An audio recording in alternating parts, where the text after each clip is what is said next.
Good evening, everybody. Happy Monday. Hope y'all all had a good weekend. And so we're just starting up and see who we can get to come in and talk with us. Feel free if you are signed into Google. Then you, oops, as usual, I need to close my YouTube loop. Starting up and see who. Excuse me. Seem to never learn. In any case, like I said, everybody come. If you are a aero modeler or a mechanic or a machinist or just like to play with tools and talk, come on in. And so I think Sparky's going to drop in and see us for a few minutes. And so I'll just sit here and wait. In the meantime, I was just looking around on Stunt Hanger for anything interesting to talk about. I was looking at a picture of a GB. Now, if that isn't proof that a brick will fly, then I don't know what is.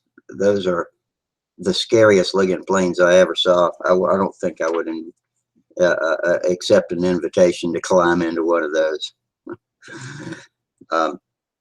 Looked up the tail number.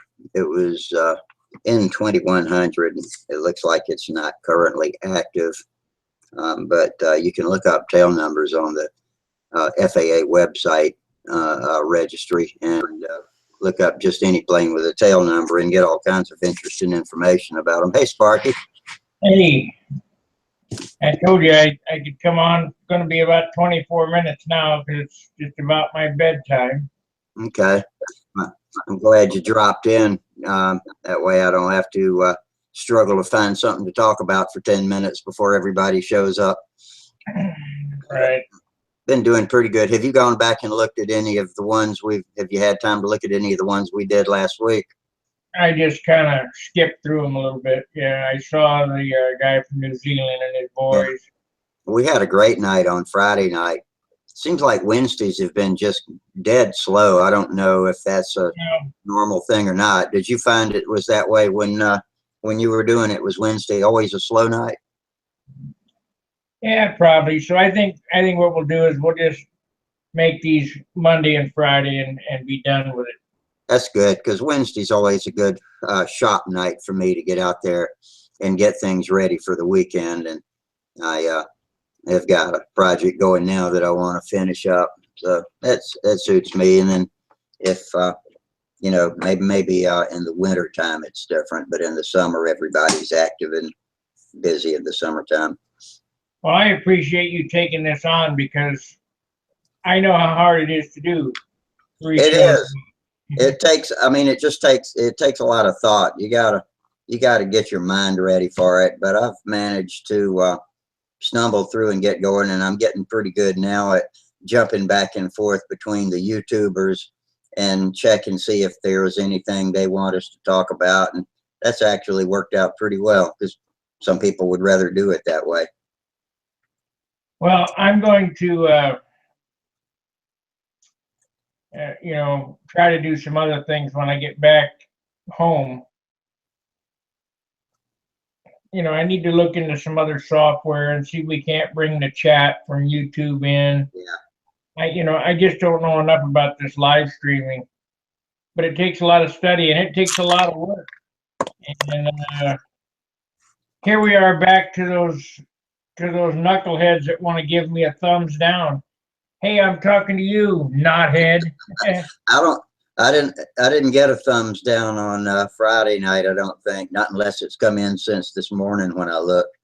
But once in a while we. No, they only do it. They only do it when I'm doing the. They haven't given me any thumbs down. They only do it when I do it, and I'd appreciate it if you guys would either speak up and tell us what's wrong, or do it yourself. But I got. That's what I said in my closing announcement the other night too. I said the same thing. I got a clue for you. It's going to cost you $10 to give me a thumbs down on Vimeo. So, you know, Why is that? The Vimeo. I have a channel over on Vimeo that's Stunt Hanger, and it's paid for, but I haven't used it yet. I've got a full week of Brodak videos that I'm turning into a 2-hour video, and it's going to cost $10 to watch it. If you want to give me a thumbs down, it's going to cost $10. Okay. I put out a few little snippets, like appearance points, a few quick clips or whatever. I haven't really got around to editing it. I'll do it when I get home on my good computer. And stunt hanger is pretty difficult. I got to figure a way to make some revenue. So that's why I opened the Amazon store. If you guys are going to buy from Amazon anyway, make sure you go to the Stunt Hanger Amazon link and click in there. And if you don't see a product in there, let me know and I'll add it. And that way you're supporting Stunt Hanger, and it doesn't cost you anything because you're going to buy it anyway from Amazon, and they're not charging you anymore. It's just that I get a little cut off of it. So Okay. that'd be good. Is that in one of the banner ads? The banner ad at the top of the open forum, the very top one. Okay. It says Amazon Open Box Deals. If you click on that and then surf through those deals, anything you buy there, Stunt Hanger will get a cut of. I also have an Amazon store. It's a blue banner that's in the news section. And all the tools that I've used or bought from Amazon are in that store. So, saws and airbrushes and tape. And so these guys are always asking me, where do you get that putty, or where do you get that tape? Yeah. It's Amazon. So now all you have to do is go there, and Stunt Hanger will get a cut of it. Hello, Wally. How's it going? Hey, Wally.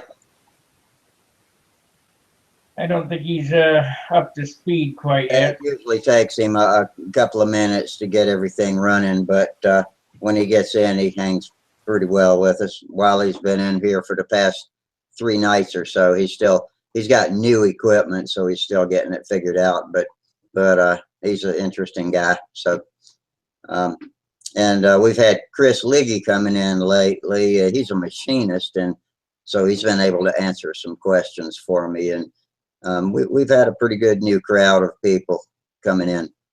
I got the Pilot's Choice Award at Brodax again. Oh, right. Is that the winner? What is that? That's Pilot's Choice, a concourse award. Yeah. Great.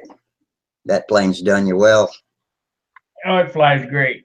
And then the Aero Modelistas from Argentina gave me this certificate of appreciation. Excellent. And it says certificate of achievement in honor of Mr. Robert Stork. This certificate is proudly presented in appreciation for Mr. Stork's timeless effort and dedication to the international aeromodeling community by providing through Stunt Hanger a continuing source of information, entertainment, and annual Brodak flying. They also did an interview with me that's going to air on Argentina TV, and after that airs, it'll be on YouTube, and we'll run it on our. That's really nice. I like the artwork on the backside of the plaque too. It must be some indigenous Indian artwork from that area. I don't know. But they were real interested guys. They wanted to buy my airplanes, and they're not for sale. Yeah. Really? I can't believe they wanted to buy it. Well, guess I'd take that as a compliment, though. Here comes Mike. How you doing, buddy? Doing okay, Rusty. How are you doing? I'm pretty good. El Presidente dropped in to visit with us. Which El Presidente? President Robert. Oh. From the hotel room. Oh, okay. Man, you've had busy time lately, Robert. I'll tell you what, between Triple Tree and Brodak, and did you come to? You didn't come to Huntersville, did you? In May, were you at Huntersville? Oh, he's frozen. Uh-oh. That ain't good. Oh well, we'll look at his mug until he gets it figured out. I suppose he knows he's frozen. Wally, can you hear me? Well, I couldn't tell if he did because his microphone's turned off. Yep, Who said yeah? I did. Is that better? Yeah, we can hear you now. Yeah, we can hear you. We can't see you yet. Looks like Sparky's rebooting.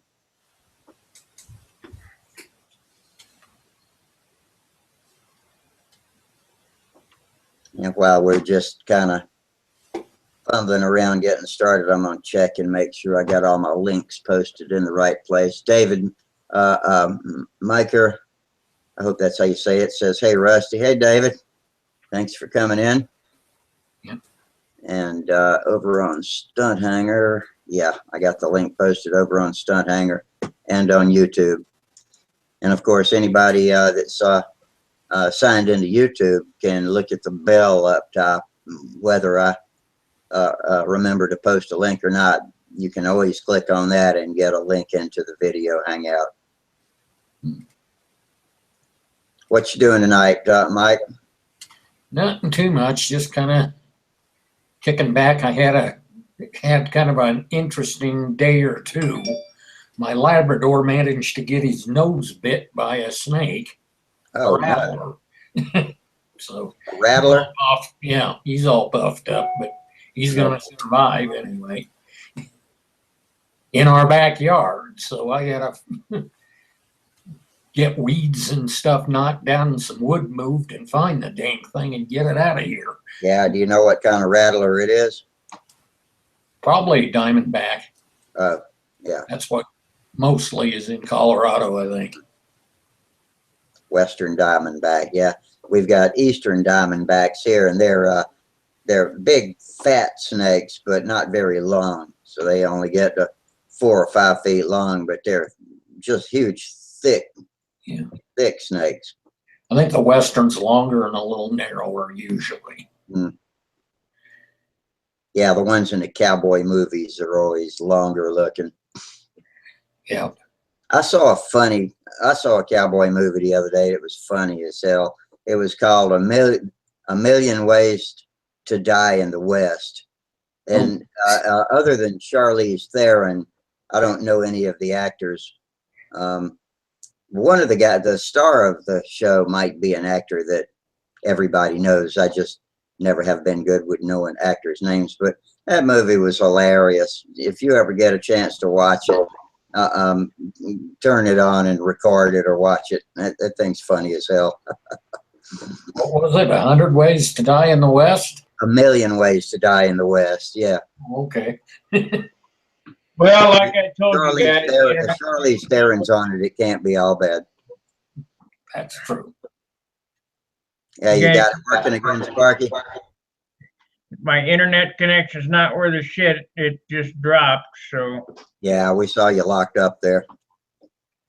You look big. but that's soon to be fixed. On Wednesday, I'll have a hotspot so that I can broadcast from wherever. Okay. All right. Well, I'm going to skip Wednesday this week. So if you want to do it, feel No, Wednesday's done. okay. We're not going to do Wednesday anymore. We'll just put an announcement in Stunt here. It's going to be Monday and Friday. Sounds good. And, maybe during the winter when I go back home and, I'm home more for the winter and I'm working in the shop. Yeah. That's when a lot of people want to come, is to see your work too. And we've not been able to provide that. We've just having to run on sheer personalities and entertainment over here. Yeah. But we've got some pretty good discussions about airplanes and building, but but no real expertise is dropping in. I invited via YouTube, Facebook, for Mark Scarborough to come in, but he's got work schedule conflicts and can't really join us at night. But he knows a lot of interesting building things that we could use. Speaking of which, I finally got all the lacquer colors on my twister yesterday, and I was reading the container that the Duplicolor lacquer was in. It's acrylic lacquer, automotive paint, and it said to put the clear coat on them anytime after it's dry to the touch, but that seems a little fast to me. So it's been 24 hours now. I'm thinking maybe tomorrow I'll get out there and spray some on it. Does that still seem too soon if I start out dusting it on lightly and then build it up? I don't know how thick is the paint on the airplane. It's not that thick. I was as light as I could get with it, where it just covers up the primer in the background. I've got one place that's thick, and that's the blue nose on it. So I might want to wait on that and let it gas off a couple more days. I had trouble getting it to cover. The only reason that you're letting it dry or gas off is you don't want to trap the solvents underneath the top. Yeah. That causes problems with it bubbling off. I'll give it as long as I can. I just hate handling the plane with my hands too much if it doesn't have some clear coat on it. But Rubber gloves. But I guess you usually give the final coat of lacquer a little bit of wet sanding before you put the clear coat on too, don't you? No. You just put it straight on the paint without wet sanding. Right. All the only time I wet sand is at the very end, the last coat. The only place I've wet sanded this far going along is where two different colors match up and there's a ridge, and I've been knocking that ridge down with some 800 paper and water or Windex on it, and but just very lightly. But it's looking pretty good. Good. Look forward to seeing it. I'm hoping to get the controls bolted up tomorrow, because now that all the paint's on, I can go ahead and get the controls on it and get everything adjusted, so I can be nice if I could fly it sometime in the next couple of weeks. I've got a lot of medical appointments coming up, so I don't know when. I ended up with a Chipmunk kit at Rodex, and I think we're going to be doing a giveaway next month. Oh, good. I'll always sign up. Have yet to win one, but I'll be signing up. Well, I use a random number generator, so it is what it is. I didn't know I did a chip. I got a Chipmunk and a double voodoo kit. Oh, wow. And I think I'm going to sell the double voodoo kit. Yeah. I bought them pretty cheap there. And the best thing was I ended up with some really nice wood. Is a voodoo a 15 size, or is that a 35 size? 35 Combat, designed by Riley Wooten. Mm-hmm. I actually talked to Riley on, I think on Stunt Hanger one night. There was a conversation going on, and I said something. He replied, and we actually got into a little short discussion. I don't think honored Riley's to talk to one of the old experts. Yeah. Riley's not on Stunt Hanger. Oh, he's not. I am confusing him with another old combat guy then. Don't remember. Huh, That would be Howard Rush. No, I talk to Howard frequently. I'd remember that. I thought there was a what do you call it? I don't need a conversation about the history of combat, and Riley was doing that, and I thought that was on Stunt Hanger. I Hey, Wally. 50s and 60s. How you doing tonight, bud? Good. Sorry to interrupt you here. What you got going, Sparky? Oh, nothing. I'm just getting ready to go to bed. About 5 minutes, and then it's bedtime. Yeah, you look pretty beat. How was Brodak for you? We had a good time. A week worth of flying. Yeah, all of our guys must be whipped because, you know, our club basically puts on the Huntersville contest 2 weeks later, the Triple Tree contest 2 weeks later, or 3 or 4 weeks later, the Brodak event is all Will Davis and Mark Weiss. And man, those guys work their asses off for you know, about 2 or 3 months. They're getting all that stuff done. And when is the next Huntersville contest? When is what? The Huntersville contest? The next one, yeah.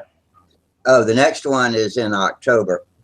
And I'll tell you the dates right now. Let's see.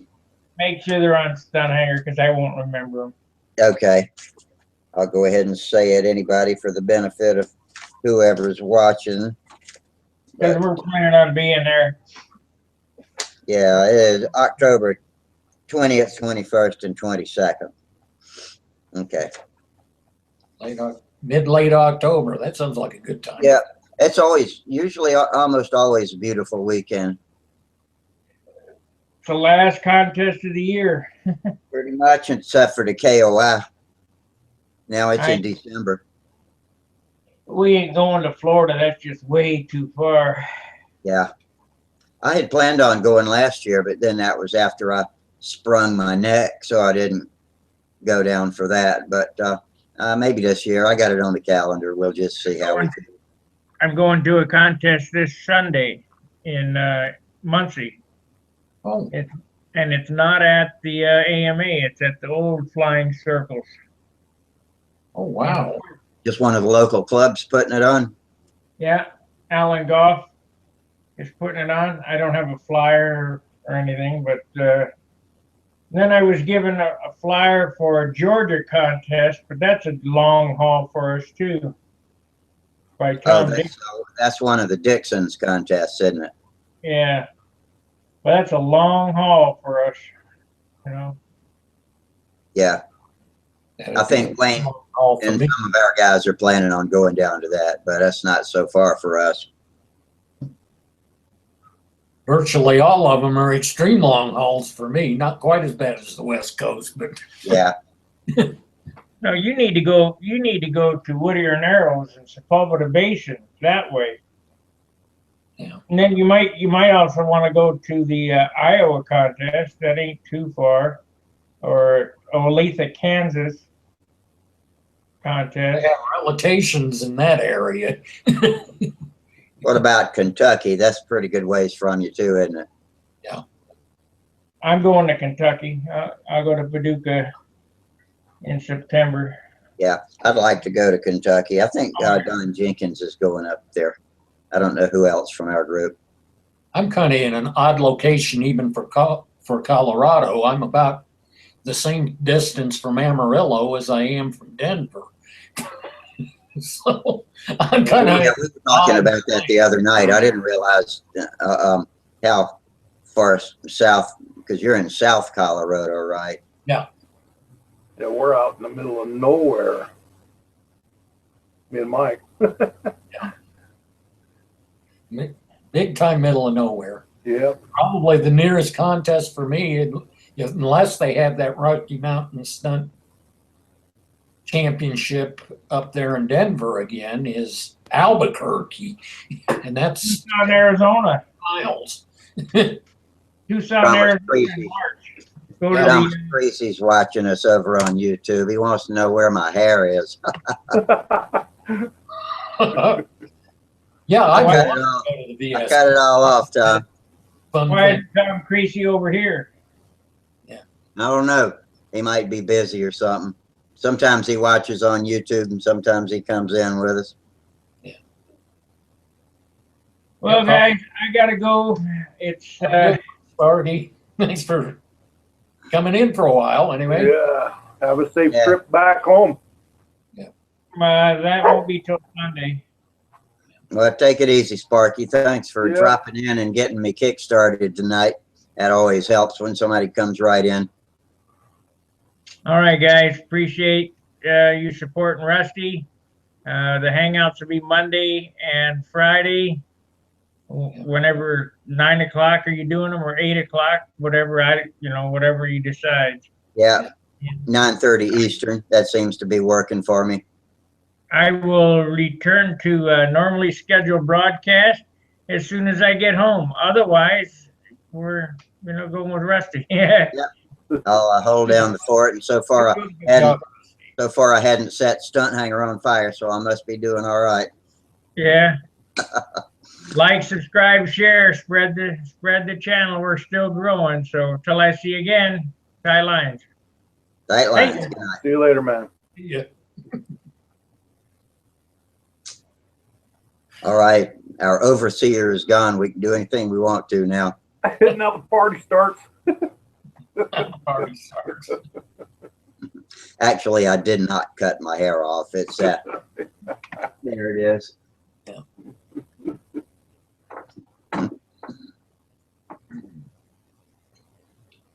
Tom, what you doing over on YouTube, buddy? You need to come over here and entertain us. He's probably busy. He's got actually a life outside of Stunt Hanger and video chat. Yeah. Imagine that. Let me go over there and see what's happening. Yeah. Yeah, let's see. Oh, there's a few people talking now. Thomas Crease. Oh, Tom says he'll be in. Oh, he said, see you, Sparky. No. Oh, he said wife's got his TV turned up too high. Top Brent tells us Riley Wooten has a couple of hundred posts on Stunt Hanger. Yeah. And there's a good one on combat history by Riley Wooten, 50s and 60s combat history. That might be the post that I spoke to him in. I can't remember what it was all about now. Julius Lex is here. I remembered a lot of that stuff.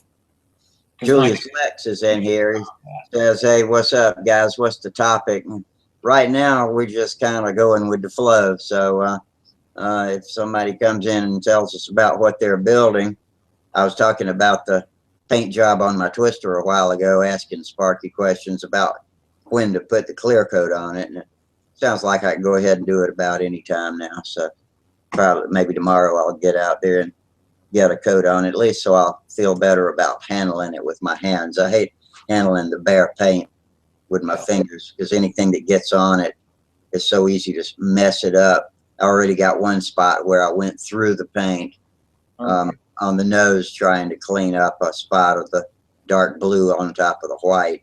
I'm just going to leave it though. It's not that bad. But it's had a few days to get off. It has, the white's been on there for over a week now, and the blue, the red's been on the underbelly for 2 days, 3 days, and the blue I put on the nose last night, and that's the only paint that I put on really thick was the blue because I had trouble covering up the light colored spots in the background. But that nose is going to get luster coat too, because I put luster coat anywhere the fuel might get, a raw fuel, because that stuff's bulletproof. It says up to 15%, but I spill 35 on it on my half A's all the time, and it doesn't phase it. I take it luster coat's like a urethane spray?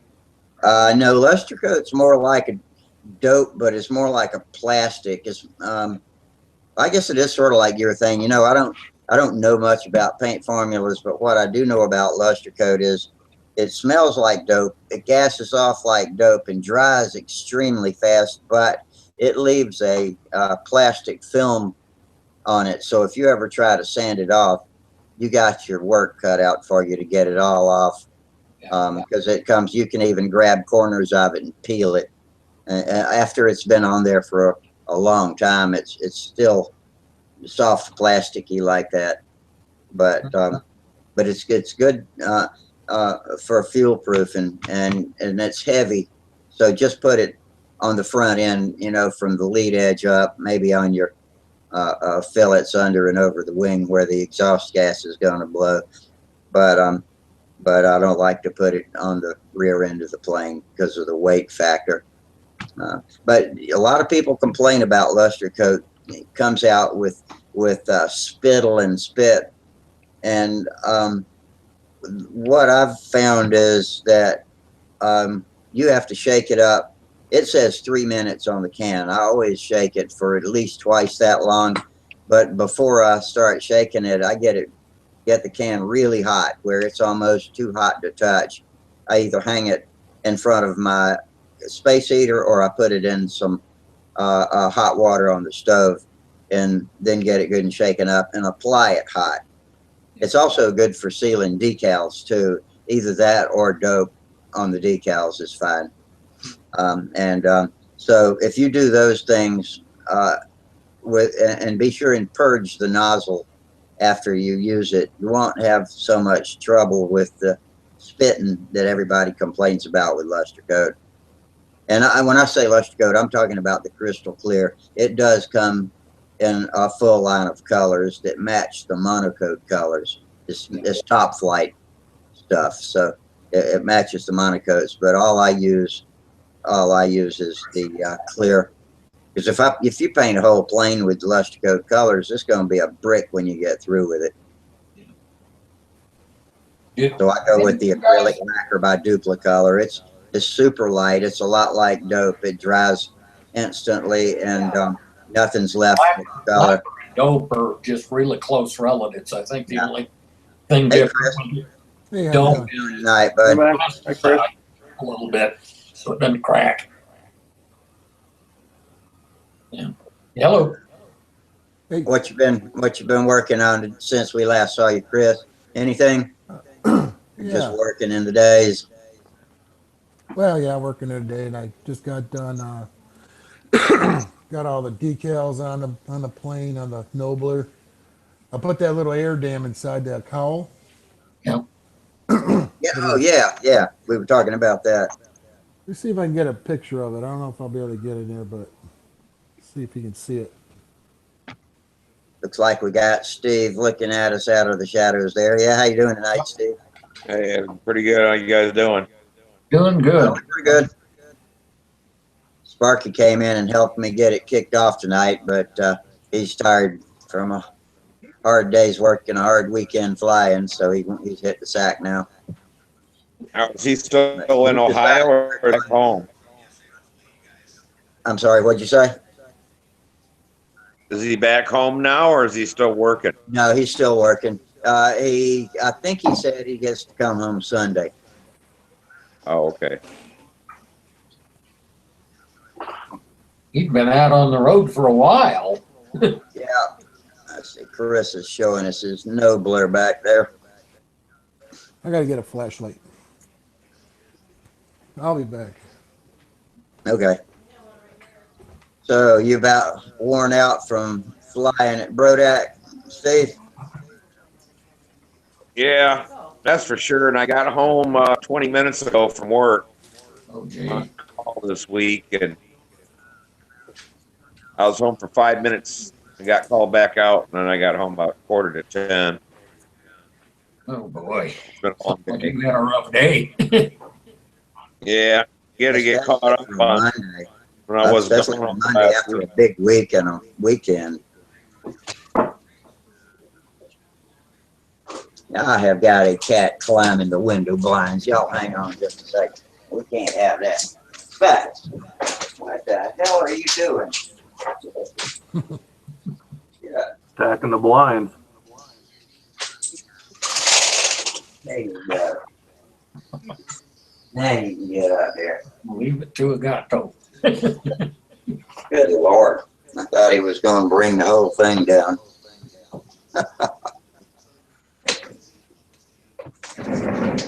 That's Speckles. Big brother, the professor, is still outside tonight. I'm going to have to go find him a little later on. What you doing, Doofus? You come here. Oh, there we go. We're looking at the front end of the Nobler now. So I think that's what he was talking about, right? Yep. I don't know. Now, so you put a spoiler right on the underside behind the exit hole, in front of the Yep. exit hole, right? There you go. Yeah. Been on the run better. Been on any better.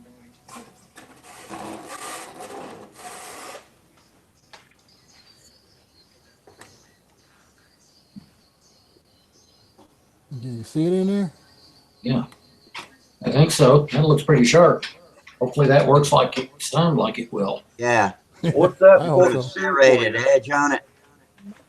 Say that again? Did you put a serrated edge on it?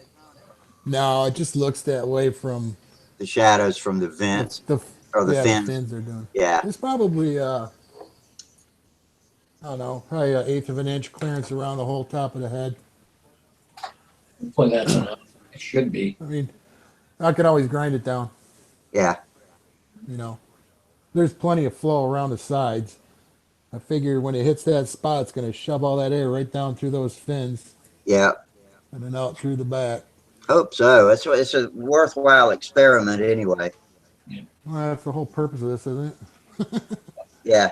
And the same night we were talking about that, I was talking about making an aluminum deflector to go on the back end of the muffler too, to kind of deflect the airflow away without introducing any restrictions.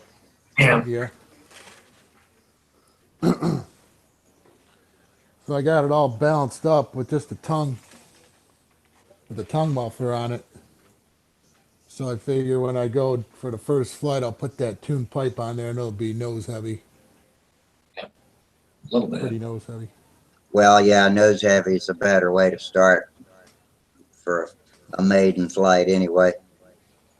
I would think so. What engine's in that Nobler? It's Evolution 36. It'll fly the shit out of it. Everybody says The only that. problem I had was the tank wasn't big enough. Really? It consumes. Mine came with the old pinch tank. Oh yeah, this one's got a plastic one. It's a 6-ounce tank, I believe. I don't It's think a pretty- 6-ounce tank will fit in mine over. Maybe it's it might be 5.5. You know what? Hold on.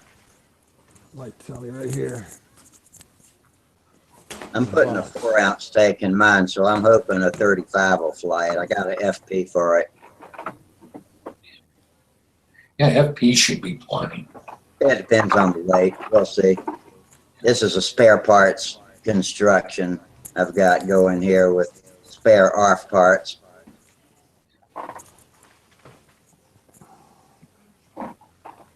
You're gonna have to be kind of careful with the weight, I'm sure.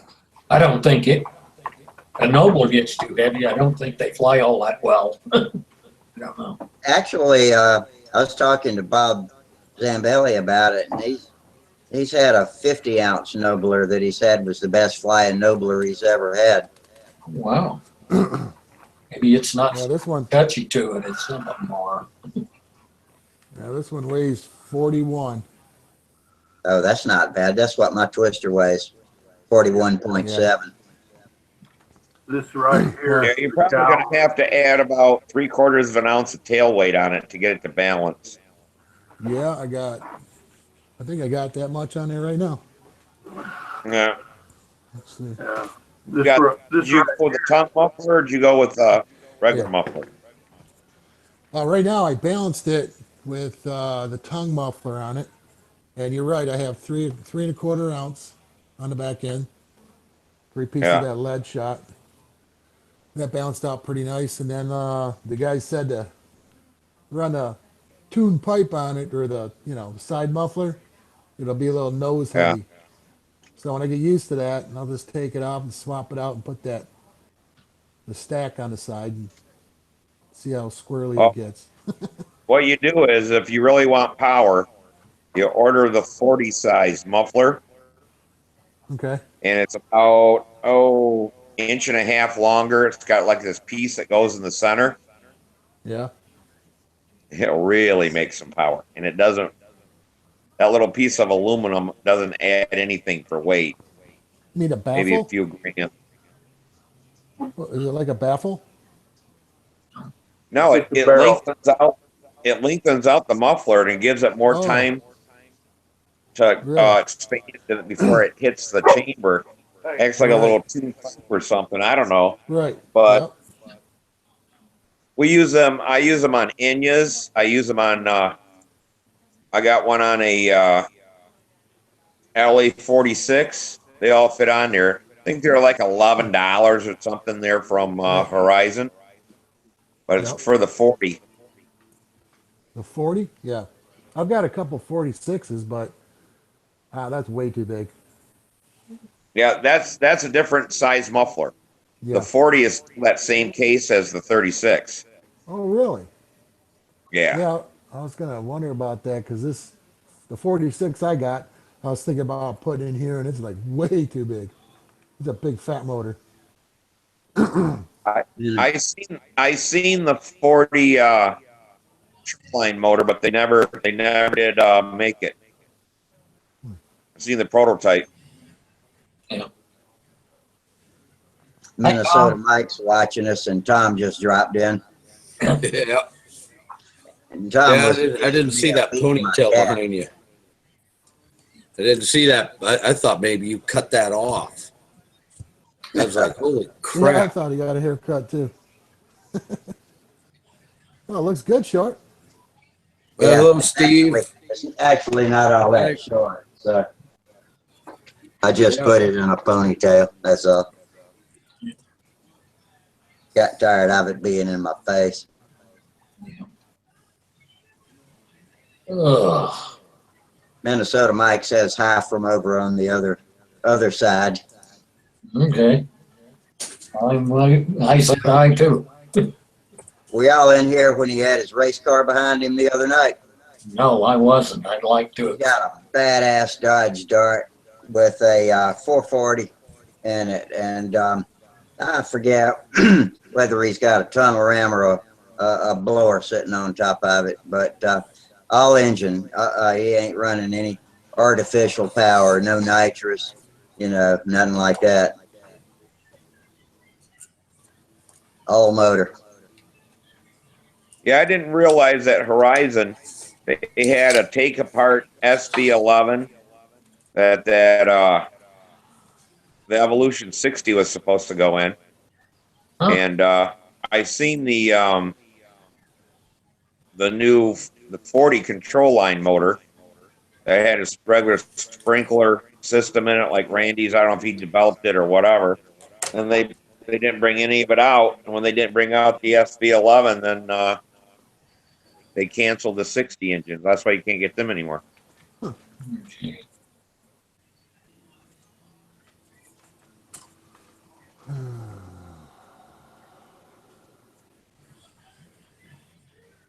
Boy, don't everybody talk at once. Yeah, I know. I was just thinking it's Monday. We have a little bit quieter group on Mondays. It's been so bad on Wednesdays. We're stopping the Wednesday broadcast for now. Yeah. We'll get back to it probably in the fall. But Here's my no burr cow. Good. let me click in on you and see that. Oh yeah. I've got it. We did some remodeling on it. I got it ready to paint now. Cool. Yeah, you guys Yeah. got It's got plenty of a cooling road holes. back next year. Yep. Ugh. Yeah, I Gonna be finally a got long week. talked him into going, and he says he's going back next year. He had a blast there, Brodeck. Good Good. deal. Yeah, I'd Who's love that? to go. My buddy from Pittsburgh won all three of the beginner stunt contest events that he entered. So that was Pampa, and I don't know what the three events are either. What, Nostalgia or Classic or something like that? Yeah, And Nostalgia Classic and Profile, yeah. Yeah, he won first Is- place. I think Mark told him he was officially booted up to intermediate now. Yep. Is his name Chris? Yeah, Chris Fretz. Yeah, I saw the scores on Stunt Hanger. I'm like, wow. Last year at the Natch, the winning beginner was had 267, and Chris is flying 284. He flies nice looking stunts. You know what? I think Wow. I think if he came into intermediate before I'd moved on, he'd be beating my ass. So I'm glad to get out of there. My highest is 248. That's where I'm about 230, 240. Yeah. So That's I'm not that's going to have any chance of winning unless I can get scores above 260.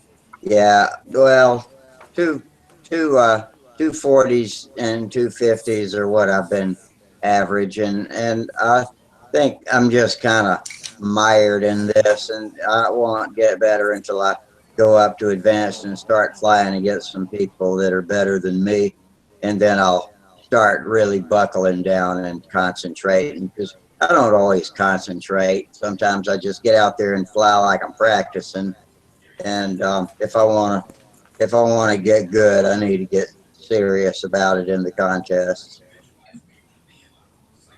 Yeah, Samantha was flying real good. Um, Yeah, you were talking about her scores the other night, and you said she didn't score less than 30 on anything, didn't you? yeah. The bad part is that we couldn't get an official flight the first day, Yeah, and she made it through her loops, and just before she even went into her eights and all that kind of stuff, she already had a 267. Wow. And just the takeoff and level flight to the inside outsides and and inverted. the inverted flight. I've gotten to where I always score well on the inverted flight. She got both days on inverted. She got 39. Wow. Yeah, I've never scored a 39 on it. Yeah, the big thing is with her is that she's got to get the vertical 8, the triangle, and the overhead 8. Yeah. She gets that, and she got that. She'd have been in the 560s. When I first started flying vertical 8s, I flew them really well. And the more I flew them, the worse they sucked. And now they're downright awful. I don't know how that works, but that's been one I've been having trouble with lately. And I've always had trouble with the overhead 8s. I have trouble balancing during the overhead 8s. I gotta film her. Tom Dixon watched her and said that she's moving around too much. And I said something to her about it, and he says that she's moving her reference lines. Yeah. She brings it in and she's leaning one way and then losing the intersection. And she tips and leans and swirls and everything else in her overhead 8s. Yeah. So yeah, the only way to know where the intersection is to plant your feet and keep them there. And I can't do that very well either. Her feet stay, but she moves her hips, her shoulders, her head. Yeah. And so when she does that, especially the overhead 8, she leans to the side, then she flies it to her nose, but her nose ain't in the center of the damn pattern anymore. It's laying off to the side. I'm wondering I have a real hard time with the intersection. Will help my balance. Yeah. I've been wearing shoes like cross trainers, and I kind of rock around in those, and I'm wondering if I get something like flat bottom Converse All Stars or something. If I can stand flat footed and plant balance better. I haven't tried that, but I'm gonna think about it next time I go shoe shopping. Get some hiking boots. Oh, they're flat. Yeah, Samantha was flying. She's practicing out barefoot. Oh, gee. She actually likes to fly barefoot, but she usually wears tennis shoes when And she if you ever flies. get into one of those situations where the air is shocking your lungs, you probably don't want to be barefoot. Yeah, They do make that's these true. things for the bottom of your feet, and they just stick right on the bottom of your feet. And they got little stickies on them, and they also protect you from the heat, like from sand or from concrete. Yeah. It looks like a I've pair seen of something like that. that you would put inside of a shoe, and it's got the cutout for the toes, and it just sticks on the bottom of your foot, so it looks like you're barefoot, How but you you can doing walk tonight, on Frank? asphalt and shit. Doing all right, just hanging out. That's what we're doing. Kind of slow. Everybody's kind of in a mellow mood on a Monday night. So we just, Yeah, I didn't really feel like working on anything, so I just thought I'd join in. yeah. I had a good day in the shop yesterday. Really enjoyed it and actually made some progress. Yeah. So I went I out was- there and checked out my work today and didn't do anything, but I'm going to get back on it tomorrow. Yeah, I've been taking a break on that Nobler. I started this GeoXL wing for on that lost foam that I got from Bob Hunt. Yep. I got the ribs all made up. I just have to cut the lightning holes and stuff in it. Yeah. How do you like that? That's pretty cool, man. I tell And you what, that the shed or what? I know. I'm gonna be doing lost foam everything from now on. If I can know, get 'em. right? Right. I got myself a cutter and all that and a bow. I'm all set up, but I just don't have foam. Yeah. Sometimes, you know, if you buy wings, then the boxes, you know, that they come in, if you cut those in half, they make good jigs like that. Yeah, you can do that. What? Use the Frank, have the you flown your crate. airplanes? What's that? What's that, Steve? Did you fly them new airplanes yet? I haven't even got any of them finished. I got about 4 of them in process. Wow. I can't decide which one I want to go with, so I keep doing the next best one. Oh, 'cause I know you were painting and everything on them. I figured you had them done and flying them. No, I got that junior flight streak and primer. That's the only one I have any kind of paint on. Like my Nobler, I've got the fuselage and tail, and the wing's almost done, but I got a lot of sanding to do yet on it. But no dope or tissue has been put on any of that. And then I got that. I got my insignias on. Yeah, I seen you were working on it. That's as far as I've got on the paint. Oh, that reminds me, I need to go buy some decal paper tomorrow, I think. Yeah. Yeah, I bought that SV23 there at Brodak. I put the engine and pipe and stuff in it last night. So hopefully Samantha will try to fly it on Wednesday. Yeah. Anything ever get resolved with that electric ESC problem? Yeah, they swapped it out, and Dennis was gonna look at that one. I think it has a like a dry solder joint or whatever they call it. Cold solder joint, yeah. Cold solder joint. Yeah, that's what it But sounds really- like. Something it that's was in and pretty out weird. like that. One battery out of the 4 new ones I bought, you plug it in, it would absolutely do nothing. And then other ones, it would look for the battery twice and, you know, do the 4 beeps, quit, and then all of a sudden it do the 4 beeps. One time it just took off and started running all by itself. Yeah, that's dangerous. Well, that's why they have safety protocols in place too. Yeah. Somebody's got to be securing it at all times. But we moved stuff around, wires, everything, and we just don't know. Mike Pelco messed with it because Dennis thought it was the plug part of it. But we moved it and stuff, and it didn't seem to make a difference. So I really don't know what's causing it. But that one flight, Samantha just said, you know, she had a feeling. She put in 2 extra level laps before she started her 8s, and I'll be damned that thing just didn't quit.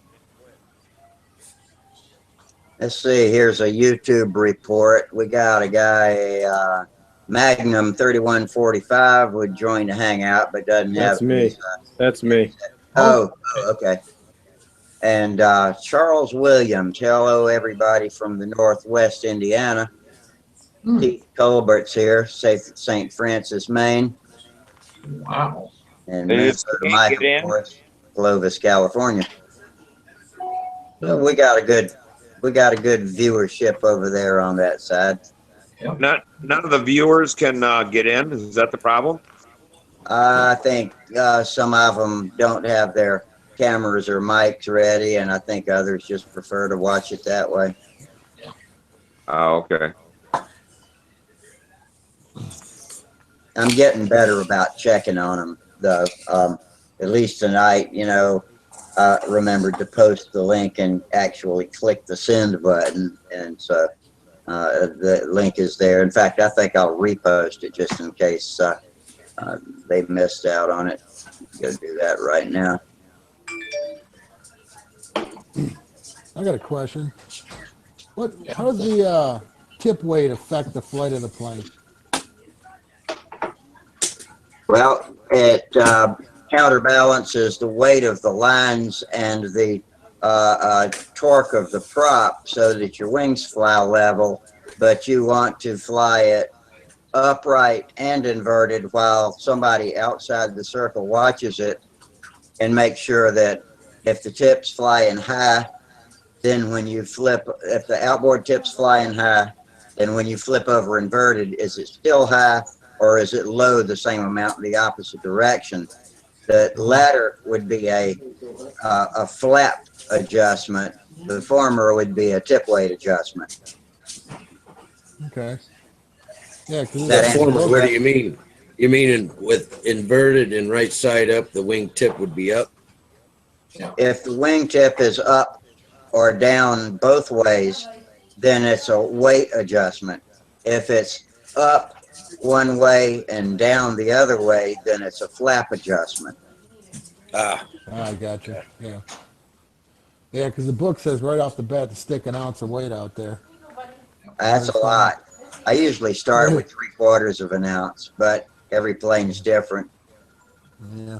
And it depends on a lot of things. It depends on your lines, and it also depends on your other CG too. Like when you're hanging it to see from the lead outs, when you hang it to see if you've got your nose down yaw, you need to spin it around so that you're looking at the lead edge of the wing straight on and lining up with something in the background and seeing if it rolls out this way or that way, and that'll tell you if your wheels or something or muffler or something is too heavy or too light. And so you need to address both of those while it's hanging from the lead out. Okay.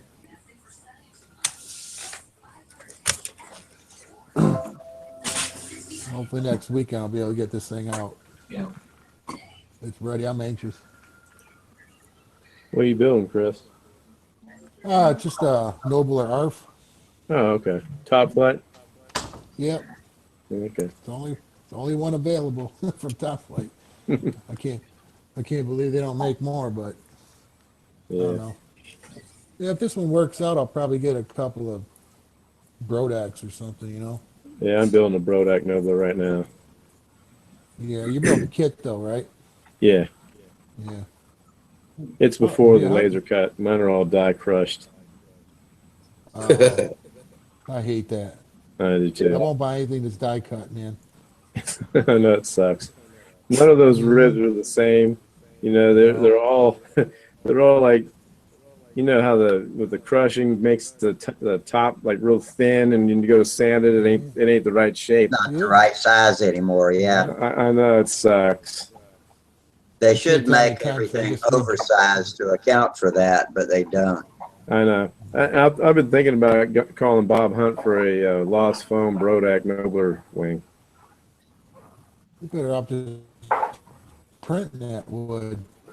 Cut them out yourself. If you've never made a stack of wings before, it looks more difficult than it is. Once you do it the first time, you'll be like, man, why didn't I do this all my life? It's so easy. Yeah. Just make a couple of blanks of hard material the right size and knock them out in a minute. Yeah. Yeah, I stack about 5 at a time and do it. I got that wing almost done. I got to do the leading edge sheeting, but other than that, it's still pinned to the board. I got to go 10-100 for a minute. I'll be right back. Might as well get some coffee while you're up. Yeah. There you go. And Frank, does those ribs have rib caps on them? Yeah, they will. Yeah. Okay. They don't Well, right that now. I mean, I'm not there yet. At least the crappy ribs are covered up. Yeah, I know, but the airfoil is not going to be the same. When I go to put it in the fuselage, I'm going to have a gap probably. Oh, you're right. Right, 'cause you said they're not all the same size. I got it. Yeah. That could be annoying. Yeah. But that Bob Hunt Lost Foam system, you build a perfect wing every time.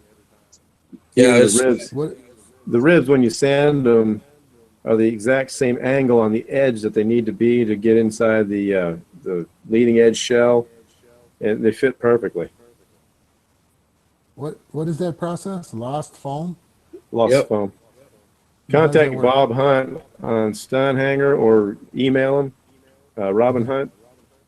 But yeah, he'll send you the instructions on email, PDF file, and you can see what they're like. Yeah, when he does the Lost Foam, it's 2-pound density foam he uses. But if it's a foam core wing, then he uses 1-pound density. Yeah. The 2 pounds. Lost foam. There's no actual foam in the wing itself. You just use the foam wing as a template to make your ribs. Yeah. Really? Yeah. How do you get it out? Whatever your bays are, let's say your bays are 2 inches apart. Well, with that foam, when he cuts that out, that wing, he'll go and go every 2 inches and cut all the way through that core of that wing. So you have a bunch of little bays, you see? So you take out one of them and you put a balsa wood on each side of that one bay and you sand it down till you just hit the foam. Then you got 2 ribs done. Then you go to the next bay and pick it up. Put your balsa wood on there and sand it down to the profile of the airfoil. Huh. And you just go right along, man, before you know it. You sand it down to the exact same thing. You're perfect. He recommends the empty ribs. Yeah, he recommends that you put like you can use water-based polyacrylic min wax, and you coat the foam, all the foam pieces of cradle, and then that way when you sand down to the foam, you're not going to sand the foam away because see, you can use this as templates over and over and over. This Lost Foam. He uses wood glue to coat the edge of those. Yep. Yeah, that's what I use is wood. I just use Tight Bond or Elmer. And it takes a lot of sanding. It'll take a lot of sanding. With my finger, and then I got that. What is that called? Alphabetic? Aliphatic resin. Aliphatic, yeah. It's Tight Bond. Alphabetic. There you go. Yeah. Yeah. Rusty's back. Oh, yeah. Did you get your coffee? Hey, Chris, if you send me your email address, I can forward you those. I have the Lost Foam PDFs that I can forward to you if you want to check them out. Sure. Yeah, if you like the Nobler, check out. Ask Bob about the Usama or I think it's Stunt Master. I always call it the Usama. It's just a bigger Nobler, Really? but In other it words, has the tail another- like, but it has the two rudders. You know, rudder on each side of the staff. Oh, Steve's breaking up. I can barely hear you. It's that type. Give me the other remote.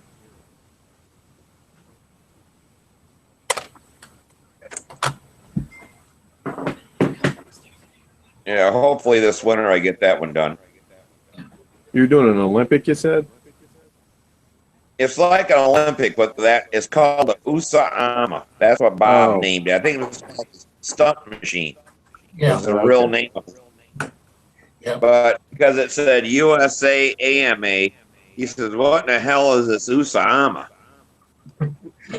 Oh, I think I know. That's Yeah, an I kind of old- read that story or whatever about that thing. Flew like Isn't that a real old design?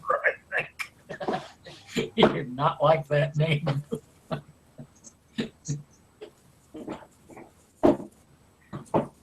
Isn't that an old design? Yeah, it's fairly old. It's 70s, isn't it? Yeah, it's probably from the early '60s. I think I've seen But some. it's kind of like, you know, the Geesky Nobler, the JD Falcon. They were all Nobler wings. Then the Usama, he just made the wing bigger. It's like 580 square inches or something compared to 520. Whatever. He just made it a little bit bigger. It's good for like a LA 46 or whatever. What do you do? Kind of like lengthen the wing, or did he also do the cord? Yeah. Yeah, he just scaled it up a little bit. Oh, so the wing cord is actually wider then, Yeah. or longer. Stunt machine. Yeah, it's longer and a little bit wider. A little bit longer, a little bit wider. Not much, but it's about the same size as a Vector 40. A little bit bigger, the tips and stuff. The one to ask on that, I believe, is Bob Hunt also. Yeah.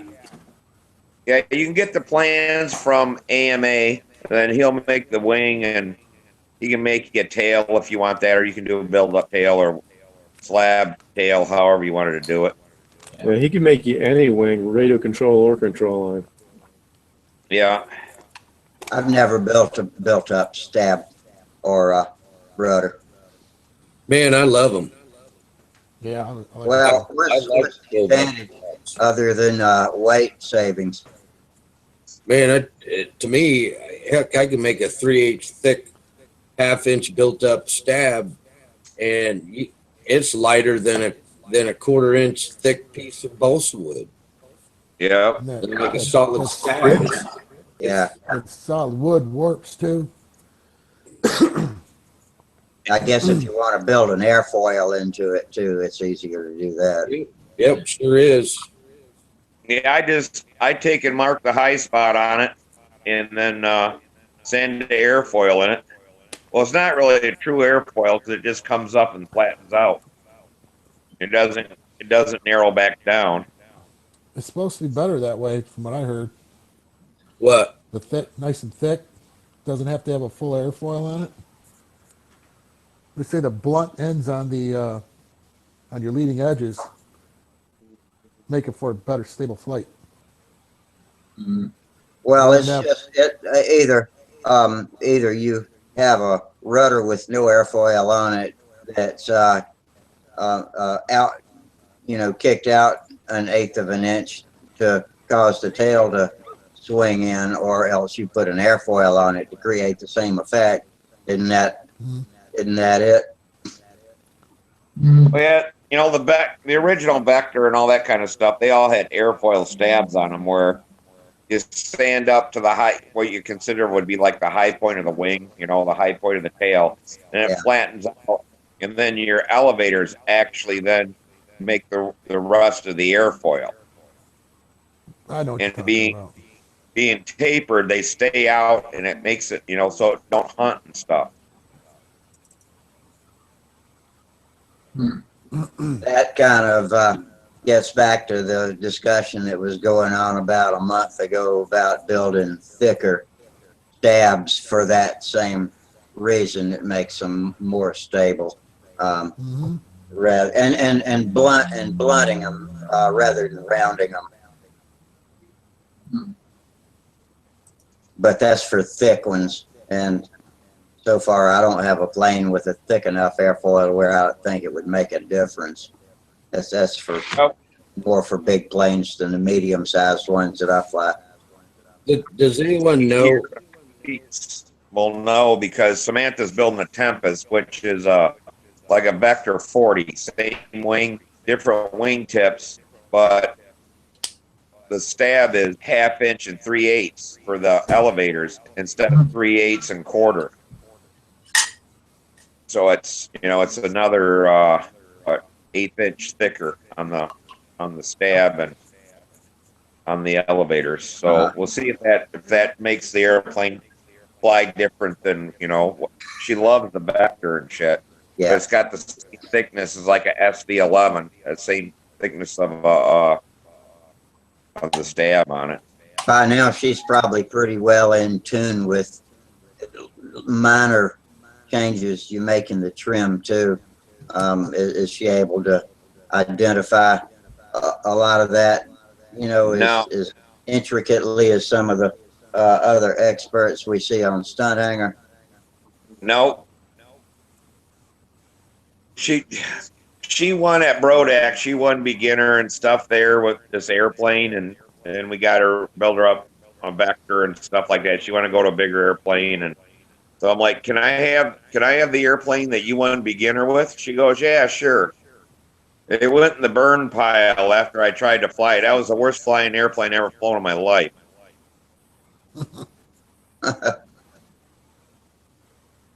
Turns out so was my beginner plane. I just didn't know any better at the time. Yeah. That thing sucked. It was a shoestring, but it flew like a 1/2 A. Squishy as hell. Well, that was like last year on that Banshee. That, you know, she flew it to like 460 or whatever it was, but to me, it's unflyable. Dan Banjock said it was one of the worst airplanes he ever flew in his life. She had to time the hinging so she could make her square maneuver turns. So the thing would flap back and forth, and when she seen it go back straight, then she'd turn it again, and that son bitch would start hinging and calm down, and then she'd come down. So yeah, it was. You can fly a bad flying airplane, but you know, I'm like, you got to tell me what we need to change, what it's doing, what you're feeling. But this new electric Vector, I mean, I threw an ounce in the tip, and that is like the best trimmed airplane off the bench that we've ever come up with. Hey, can I ask a question? The rudder. I'm still kind of. I need to know about the rudder. There's this one airplane that I got, and there's two. Well, there's two airplanes. It's called the Evolution. One, the rudder is when it goes up towards the very tip of the rudder. It's, let's say it's only 2 inches there, but as it goes down all the way to the bottom of the rudder, where the bottom of the fuselage, it'll stick out maybe 6 inches. So you got an angle right there, right? Yeah. Yeah. You know, the guy built another Evolution plane, and now his rudder is the same. It's a perfect vertical line now. So he extended the top of the rudder to equal the same amount at the bottom. So you got a nice square end, like a fin. Would that affect your overheads? Does that design like that? Why did you change that design? Would it change the flight of the plane? Well, one thing is, it's like with a Bearcat or whatever with that real high rudder. Yep. The P factor of the prop, with the prop wash coming around the airplane, Yep. it's more at the top than it does the bottom. It'll tend to twist the plane.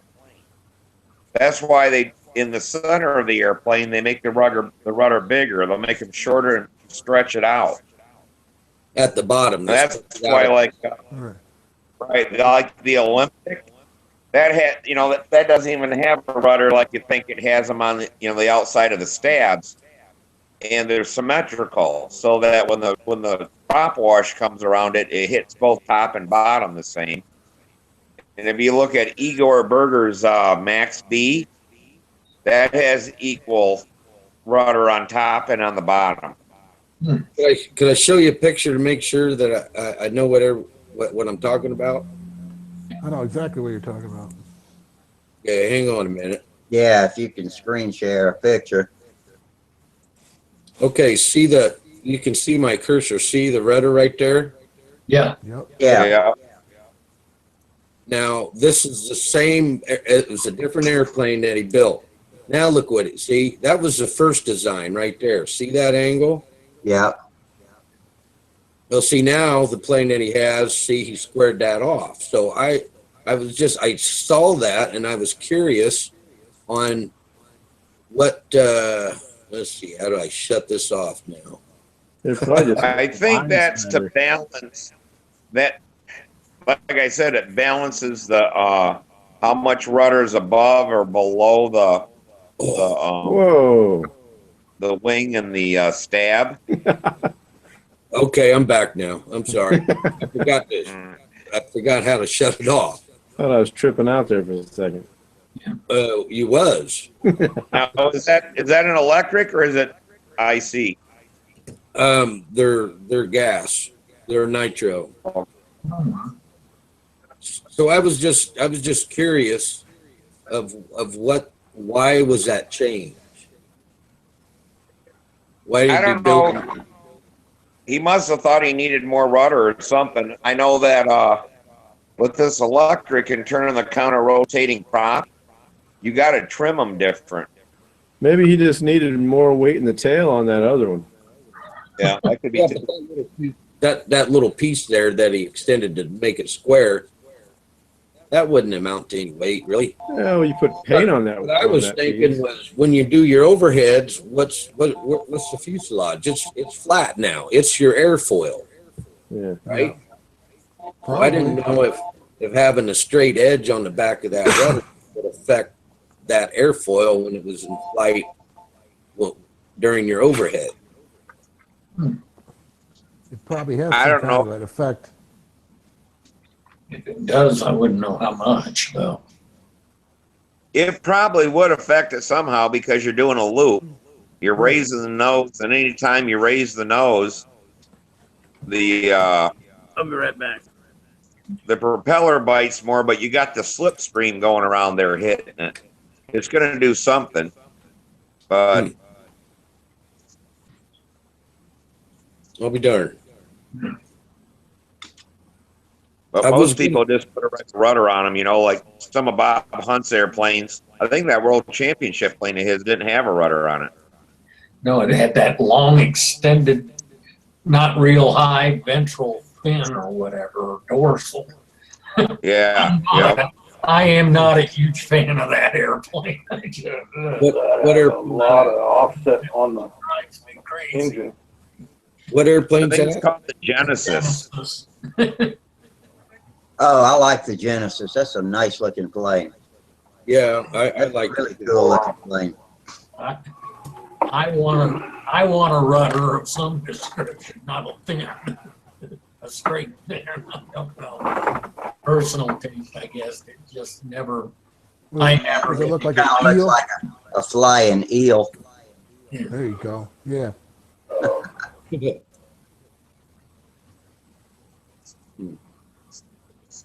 Yeah, I really don't know. You know, Brett Buck would know more about that kind of stuff, I guess. You know, what altered rudder Could I would be. take them 2 pictures and go to Stunt Hangar and ask someone about if that makes a difference? What does that? Yeah, ask Brett Buck. Well, Yeah, posted in the stunt, Scarborough. posted in the stunt design section. Yeah, he's the engineer for Boeing and shit. So yeah, he would understand that. Yeah, they do wind tunnel testing and all kinds of aerodynamics. So yeah, that's your rocket scientist that you want to talk to. Hey, Here Chris. you go, guys. Can you Yeah. see this? Here's a picture of the rivets that I just made from that lost foam. Look at the edge of yeah. that rivet. Oh, They- wow. Nice They and look like square. feathers. Yeah, nice. Oh yeah. What you Yeah, got they're there, nice. Wally? Hey, Tom, this is my smoothie. See That's this his rudder? lost foam ribs. See the rudder here? Yeah, yeah. I seen a video of a guy that shows how to install that like that, and I was wondering, what does that do? What it does for you, every airplane I build from 40 size up has this linkage on it. What it does is when you're coming, especially when you're high overhead, or say for instance you're in your vertical eights, or you can do an hourglass and you're coming out of that top corner coming across inverted. Well, what this does is you're losing your speed when you're going up, right? Right. Gravity's pulling you down, you're losing your speed. So what this does is it kicks in a little more rudder, and it'll help pull them lines a little tighter until you start coming back down where gravity's pulling you, getting you going faster Oh, again. so it's almost That's like a great idea. And believe it or not, it works. And like I say, anything I build for the last couple of years is going to get that rudder. In fact, I picked up this airplane kit last Saturday, and this is 1/8 inch rudder and elevator stab, and I'll even put one on this. Yeah, I've got that exact kit Okay, still in the box So too. when you have the elevator in the up position, your rudder is what, almost neutral? Yeah. See, what happens here is when you're neutral, I can't see it. when you're neutral, There you go. you set the amount of rudder offset that you want, Yeah. which is probably about 1/8 inch here. So when you go up, it stays, yeah. it pretty much stays the same. But when you go down, the way the leverage is it'll pull that rudder out, and it'll help you have more control, keeping your lines tighter when you lose the speed of your airplane when you're in the top of your maneuvers. That's something every plane does, is they start losing speed when you're at the top of your patterns on your maneuvers. And there's a lot of people going this way. A lot of people, what they can do is they can, it depends on the offset. Most people put about a degree to a degree and a half of offset on their engine. But like those guys that don't have any rudders, they're probably going at least 2 degrees, maybe 2.5, to give them that extra pull to keep their lines tight, going around the circle. And then if you don't do that, then you've got your adjustable lead outs that you can change your lead out positions. But doing that, you also can change your center of gravity. So you want to be careful when you start moving your lead outs. But this rudder really works nice, man. I'm telling you, I've got probably 10 airplanes in here that I fly. I need to probably get some information on that. A video of how to set that up. So That's maybe in the there's plenty future. of them. CL guy's YouTube channel with the Raby rudder. Yeah, look at the Raby rudder, because this is actually what Yeah. it is. It's, Exactly. the thing is, it's hard. The thinner the rudder thickness, the harder it is to get your linkage set up right. But you can still do it like this one right here. It's got a build up airfoil, but it's still, the thickest part is only, it's not even maybe 1/4 inch. But if you look up the Raby rudder, there's videos that he shows you that they build those. I think Kurtnowski does it too. Yeah. In fact, anyway, CL guys. you can watch those and they can show you how to set them up. First one you do is a little tricky, but after you do 1 or 2, it's like, wow, this thing works. It's not that hard. And it's most effective on the bigger planes, I think, especially the ones swinging big props. Yeah, the bigger the airplane, the more it will work for you. But even on this has got a 40 in it, and it even works with the 40. Yeah.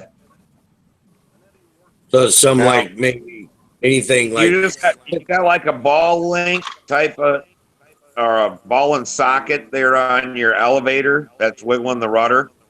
I set one of them up like that, but this Take a one look at here, that picture the I got rod up. that Yeah. goes. Look This at one's Chris's. a rod that goes in a bushing. Really That I put blurry. in the bushing. Click and on buried Chris's it. screen. Click on I've Chris's got- screen. He's got the blueprint up. right.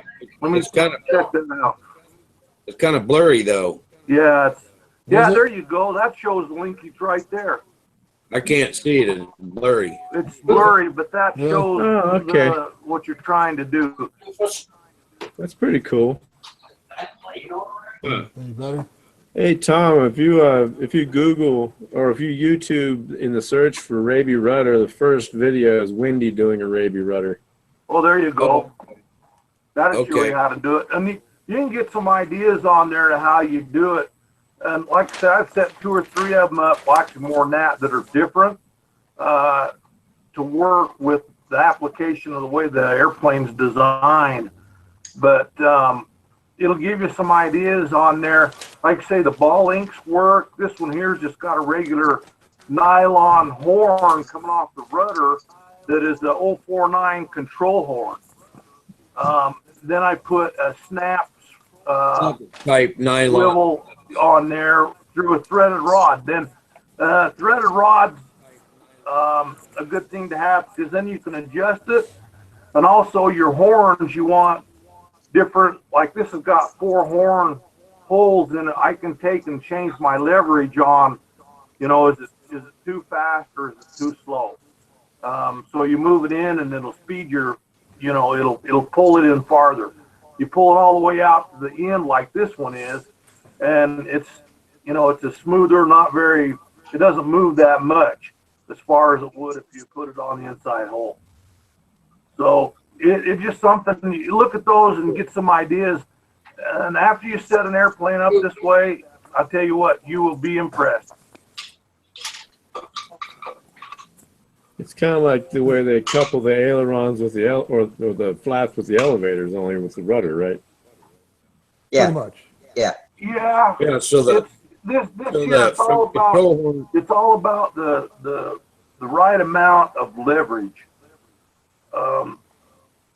And that's just something that you can, as you're doing it, you can set it up a little bit and play with. That's what I've done. The first couple I did is I'd play with it and, is that something that looks like it's going to work for me? Because I've got some 60 size airplanes. In fact, let me grab one real quick. I wonder if it's better to put too much in than not enough. In case you crash your plane, you can't adjust it anymore. Oh, hopefully Yeah, don't crash. At Brodak, I have shown that what they call a wiggle rudder, which is kind of the same thing. That hooks on the elevator with a little pop-on ball thing.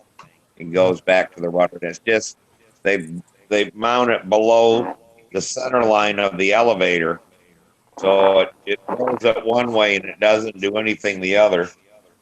Yeah, can you see this one? This one's my legacy. See, there's up, and it didn't move the rudder, but if I can find my.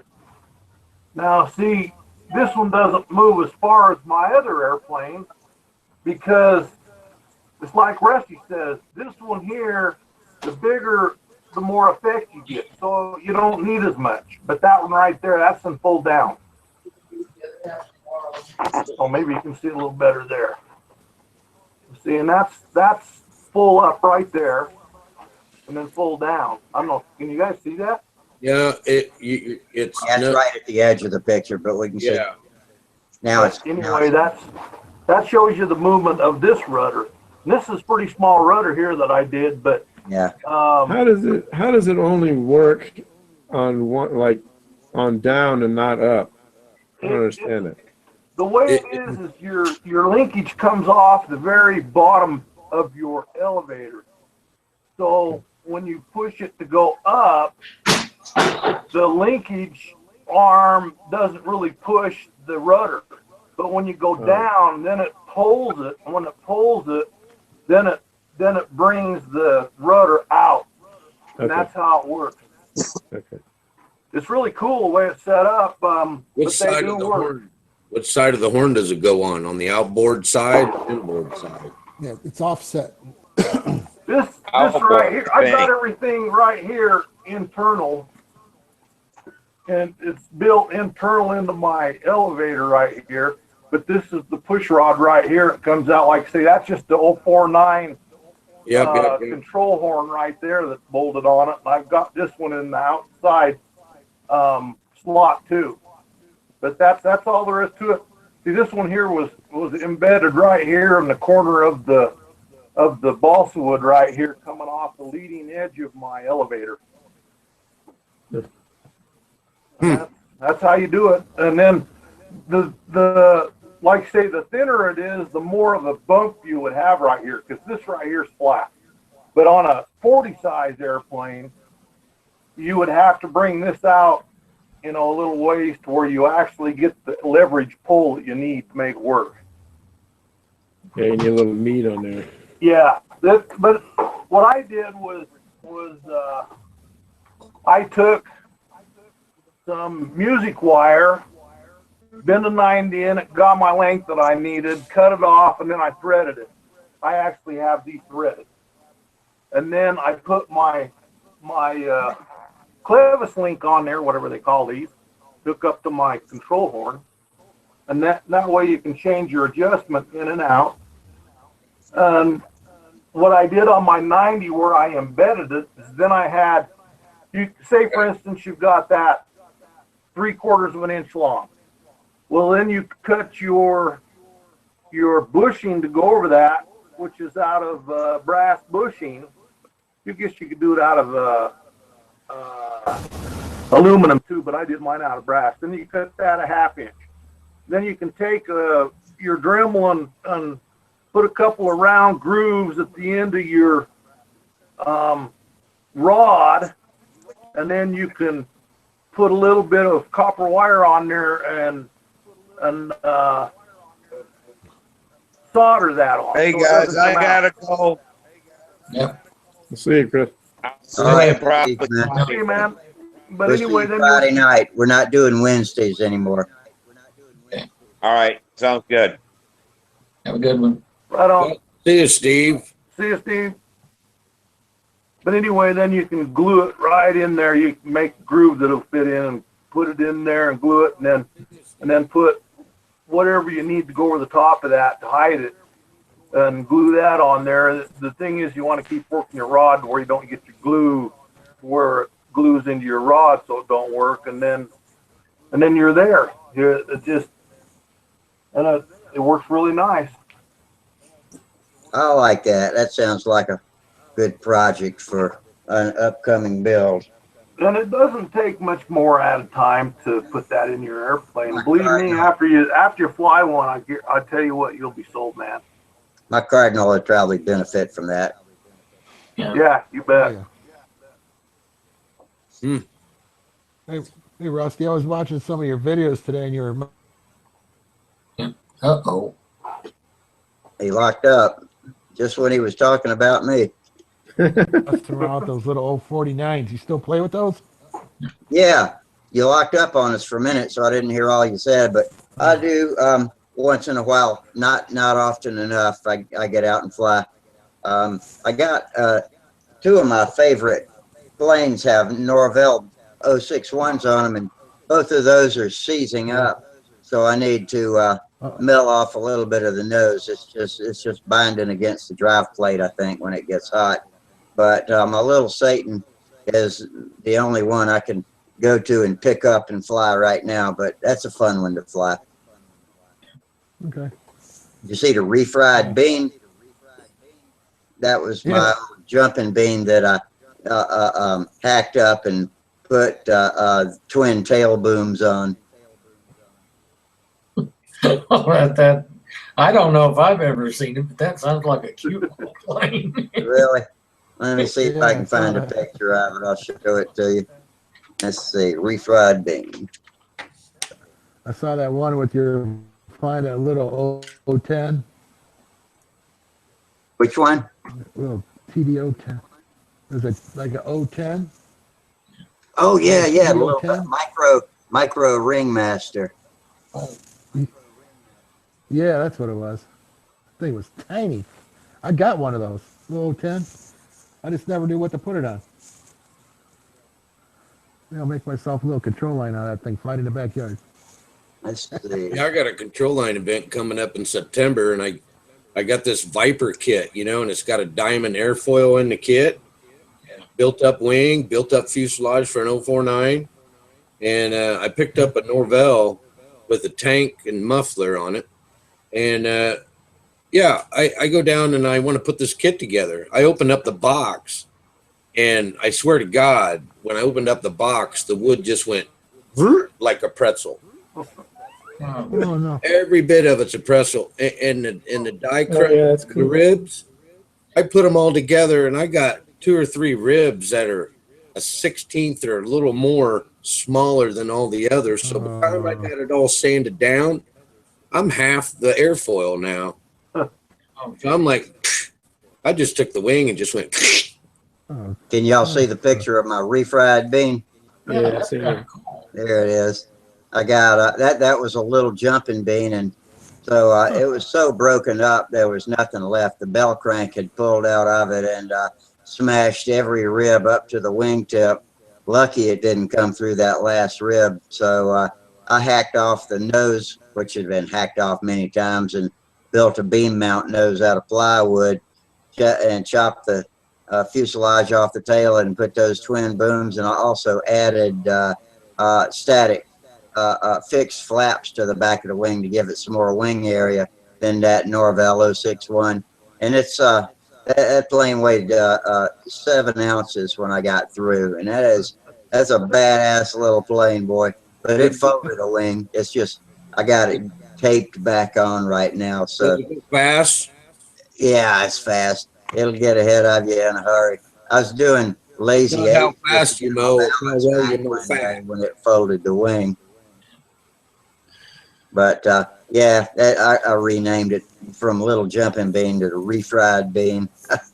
I like that. That's on my YouTube channel too. It's in one of those little playlists I've got. What's your line length?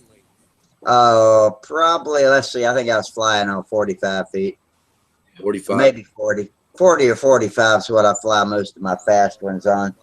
I think that little Satan in my little Satan playlist is usually on 40 feet when I fly it. I love flying the little Satan though. That's bad flying. But it doesn't turn tight enough though. I don't know what I need to do to it. Maybe shorten the booms, put a smaller prop on it too. I think maybe I got a 5. I think I'm flying a 5 1/4 by 3 prop on it right now. Probably if I cut it down to a 4 3/4, it would turn tighter. Because the longer your prop, the bigger the loops. Right. Oh, Like a gyro. you guys ever heard of an airplane called Avion? Avian? Avian? Avian. Nah, don't think so. What about the maker, the guy who designed it, called Jerry Phelps? Oh, I know Jerry Phelps. Jerry Phillips. I don't know him. Tell me about him. Well, Jerry and Mary, Merry, that's his wife. They always wear their Phelps team ball caps when they come to the contest. But yeah, he's a builder and flyer from way back. I think he's an expert flyer. But yeah, I don't know if he's a member of our club or not, but he shows up at most of the contests. I just when I was at Polk City, me and my buddy was one of the first ones there in the morning, and the director he was there, and he brought out a bunch of stuff that he brought from home that he just wanted to get rid of. And he had this airplane for sale, and it was this Avion, and made by Jerry Phelps. And I went over there and I picked it up, and I'm like, oh my God, this thing is light for as big as it is. And I'm like, wow, it's a cool looking airplane. I'm like,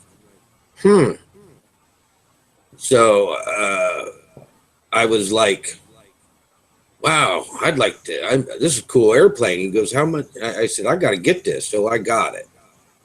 And all it needs is just some rubbing, you know, to get it shining again. You know, it's all doped. Every bit of it is. And so, yep, all I need to do is just put an engine on it. I don't have a picture of it to show anyone yet, but maybe I'll get one out there maybe next time so you can see it. Yeah. What size But motor does it need? It's a 46 size. On the Volunteer, I think. I think Jerry Phelps is the one that designed the Volunteer, if I remember right. Maybe. There's so many planes and so many names. I can't keep up with them all. Right. I know what I like when I see it. The guy who gave it to me, he built it, and he said it was a hard airplane to build. So he goes, and he's been building all of his life. So I was like, wow. What was so hard about it, did he say? Huh? What was so hard about it? Was it the wing construction? He said Or everything. Fuselage, wing. The only thing that was easy was the stat.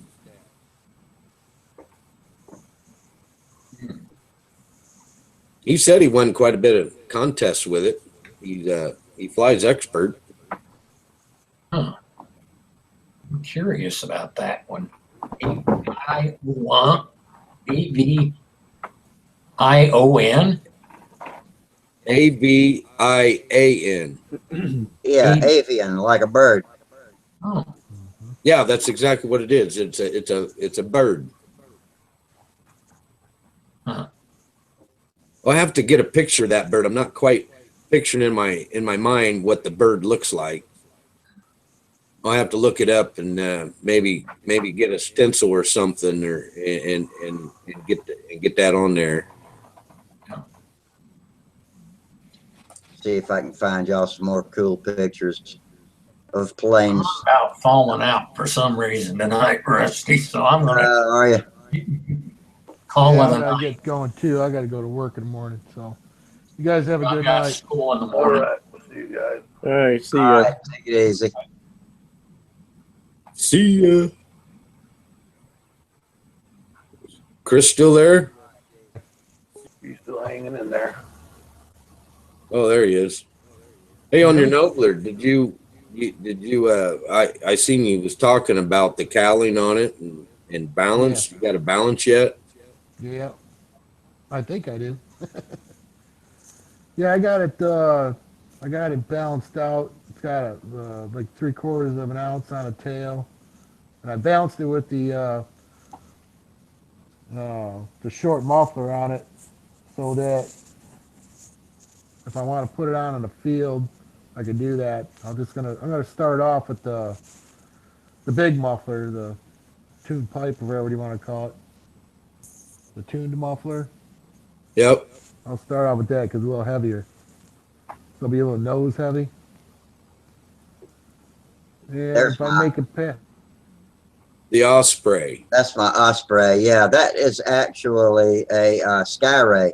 I just bashed it to Let me look tell you like what. Flight Street. But if you look at it, you can tell the hinge to flat tail is longer than a Flight Streak. It's all Skyray in the dimensions. But What's that tab on the outboard wing? say what? What's that tab on the outboard wing there? That's a trim tab. Oh, okay. Is it Yeah, is it It was movable? flying a little low, and it was flying low, up, right, and flying high, inverted. So I had to put that on there to level it out because it doesn't have working flaps on it. Oh, That's okay. a Brett Buck style Skyray, only with Flight Street looks to it. And it was making that adjustable lead out was kind of a job inside of that deep wingtip like that. But I can't see the wingtip. really, Yeah, I can see the outboard wingtip, but I can't see the other one because you can't see the whole thing. no, I can see it on mine. Oh well. Yeah, I can see it too. really. Well, Yeah, I can. I got everybody lined up on the bottom of my screen, you know, and Chris is right there in the way. Oh yeah, I hate that. Our pictures get in the way sometimes. Let's see if I can. Hang on, I can change that. I think. Let me figure out how adjust the picture height. No, I can't make it any better. There you Well, go. oh, did you get it?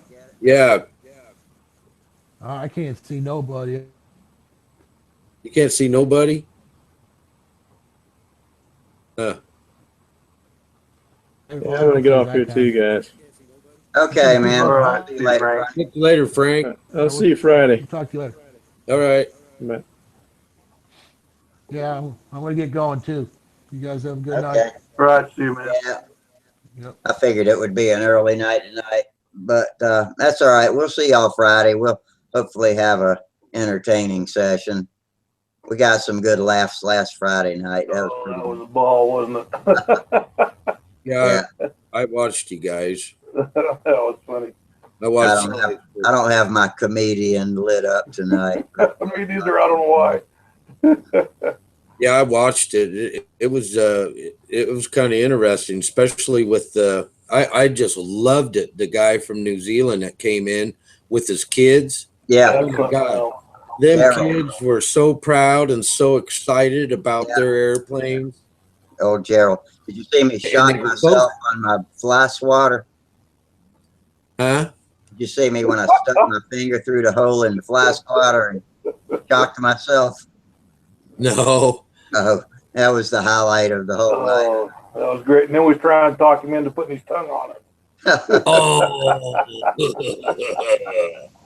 Hey guys, I'm back for a minute. I kind of tried to look up the avian. I didn't find a picture of it, but I was wrong on the well-known one that Jerry Phelps designed, and that was the Patriot. You got a picture of it? Patriot was his. You It's got a a picture? pretty. You Yeah, got a picture? Show me. I don't know if I've got a picture of a Patriot, but maybe I'll do some hunting and see if I can find one. But it's a very, I think a couple years ago, he went to the VSC and another guy there had a Patriot that they have a picture of Jerry with both his and the other guy's Patriot. That was about his best known. Huh. Can't quite place. The one I clicked on Stunt Hanger that was showing the 69 and 68 Nats, and he sure had a beautiful I-beam bright red something or other in 68 at Olathe. Gorgeous picture, and it's on the Stunt Hanger site somewhere. I just looked at it. For it. Yeah. In fact, I'm going to go back and it up tonight, and everybody come back Friday night, and we'll have another great session. Okay. Talk to you all later. Okay, see you later. And for everybody that's watching, don't forget to subscribe to us and like us. And in the meantime, fair winds, tight lines. See you. See ya. Yeah.